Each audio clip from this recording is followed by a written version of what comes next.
one of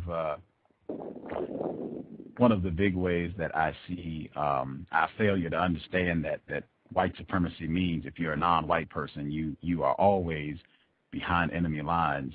I think sometimes non-white people, we get to where we want to just talk real loud, act like we have that army stashed away somewhere that's going to come out and protect us. I'm black and I'm proud, get away from me. Just, not just with obviously we do it with the police a lot, but I see a tendency to do that just with white people in general sometimes, to try to act like we're tough and got that secret army. And I feel like that really is a sad illustration of our lack of understanding of white supremacy. Can you kind of share your view on that and why you don't? I've never really heard you, speak really wild or get loud with a white person. The most impotent creature in the form of a person on this planet is a black male. Period.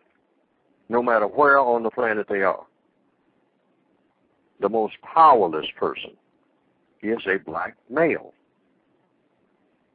The most powerless person on the planet in the form of a person is a black male person. But you see them walking down, picking up the sidewalk, acting like they can whip everybody. Sure, they can whip somebody who looks just like them, because that's permitted. Permitted by whom? The white supremacists. They don't care. Kill everybody in the neighborhood. So what? There's another black neighborhood gone. There's another one down the street, ready to go. What's the big deal? You better be careful about whose face you get into when you get carried away with what you can do to other black people. And what's pitiful about it is most of us know that. Very few of us don't know that. We know whose face to get into. And we know just about how much backing we have. Black person in handcuffs. All kinds of tattoos. All kinds of long record for being able to whip everybody since 9th grade. Standing there in handcuffs, in an orange jumpsuit, in his best hairdo, saying, "Yes, Your Honor." Why don't you use the kind of language toward Your Honor that you use with the people that you encounter right there in your neighborhood? The one that you say that you're a master over. The one that you can terrorize.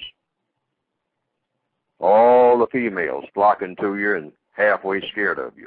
Knock them around all over the place. Call them all kind of names. Why don't you call Your Honor that same name? Snatch him from behind the bench. No. See, we're great show people. Greatest show people on earth. 3 9mm, one in your sock, one in your waistband, one in your side pocket. Ready to take on the entire world in a movie. In a homemade video. Or passing a bus stop full of black people fixing to go to work. Or you can terrorize them. Why don't you take on the champ?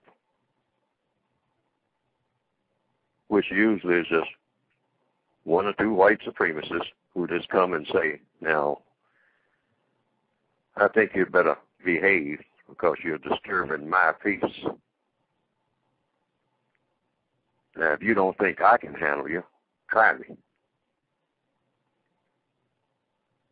And I haven't been on this planet forever, but I've never seen a situation on a large scale, or never heard of one on a large scale, of any significance throughout the history of the black male, because that's who I'm talking about, who didn't chicken out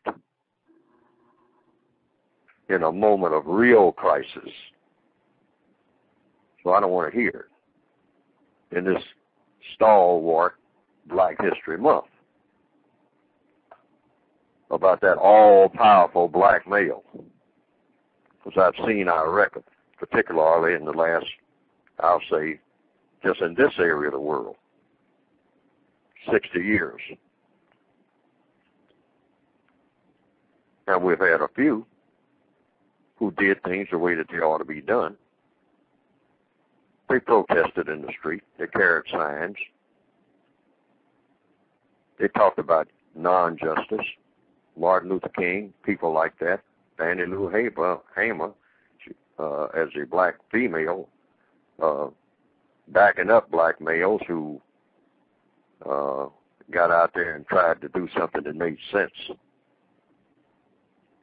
rather than just terrorize the neighbors. And that's doing what we're supposed to do from the weak position that we have. Only time we show all this bravery is when we are mistreating other victims of racism.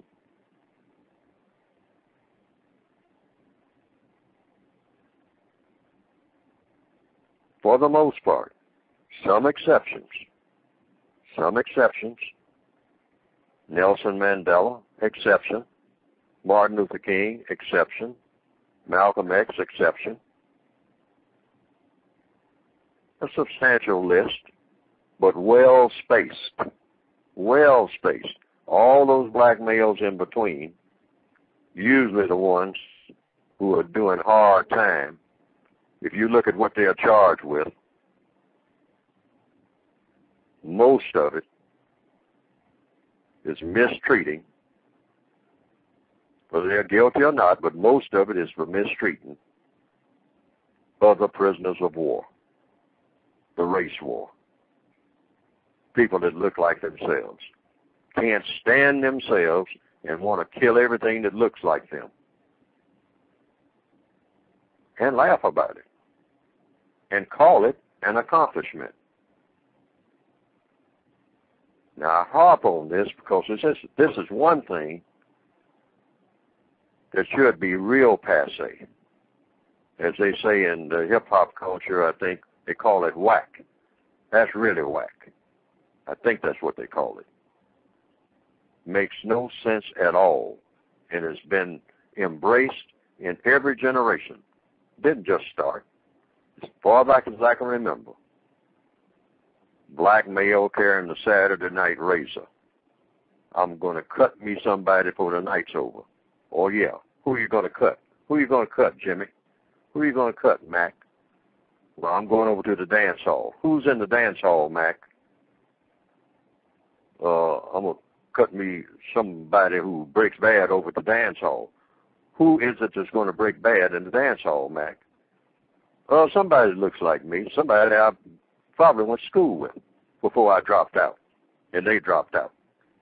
So we meet up 18 years later, and we slash each other to death in the alley. And that's supposed to be a big deal and the purpose for being on the planet. Now, there are millions of black people who think just like that, and they are not all just in this area of the world. They are south of here, in places like Brazil. They look forward to that kind of foolishness. It's an old black tradition while we're talking about black history. That's a huge part of black culture. It needs to stop, and it needs to stop as of tonight. We need to do some thinking and just say enough of that. Been there, done that. Forget it. No more gang tattoos. I mean, who are we fooling? Who can we really whip? A very limited number of people. And certainly nobody who is smarter and more powerful than we are, particularly somebody who is really an army. A system of white supremacy. You know anything about taking that on? No, nothing, zero. better start tap dancing.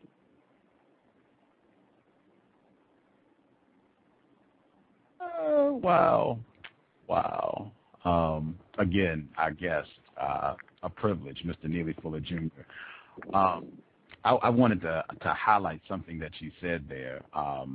You said the most impotent figure in the system of white supremacy is the black male, and actually this was back of the bus.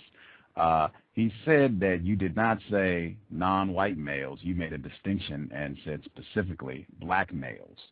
You don't feel like just non-white males in general are in non-white males in general, and the darker they are, the ones who carry the label of black. Sometimes they're not dark ones. I mean, some of them are very light. Some of them look like they're white, but they carry the label of what we call black, if you just want a double whammy. Anytime you get that category, and you're talking about a black male, you're talking about somebody who big bulging muscles, lots of tattoos, heavy voice. I mean, shake the walls with the way that they talk. You would think that they would know everything with the way that we talk and swagger. And like I gave the illustration before, walk down the sidewalk, taking up the whole sidewalk, want everybody to move out until they meet somebody maybe about 100 pounds lighter than them, much smaller than them, but the person is white. Now, all of a sudden, you know how to act. That's why I say it's an act, because you pick your place. You wait till you get somewhere close to the hood, and then all of a sudden you become powerful. Why aren't you powerful everywhere you go? Some black males never even dare step outside of what they call their turf. And when they do, when they're forced to for some reason, all of a sudden they become very sane, very cautious about how they go about doing things. It's miraculous. They become a whole nother person, which means that the black male in the Northwestern Hemisphere in particular, the ones that I observe mostly, and the one of which I am one of, and been among most of my days, we know how to conduct ourselves under certain circumstances. Magically. We may not know exactly what to say, so we keep our mouths shut. We know when to do that and what environment to do it in.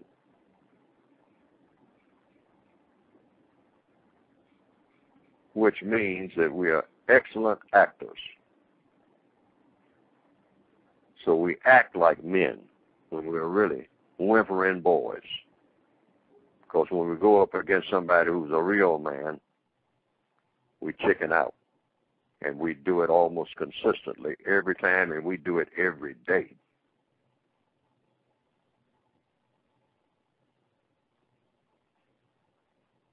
Strong black male doesn't exist.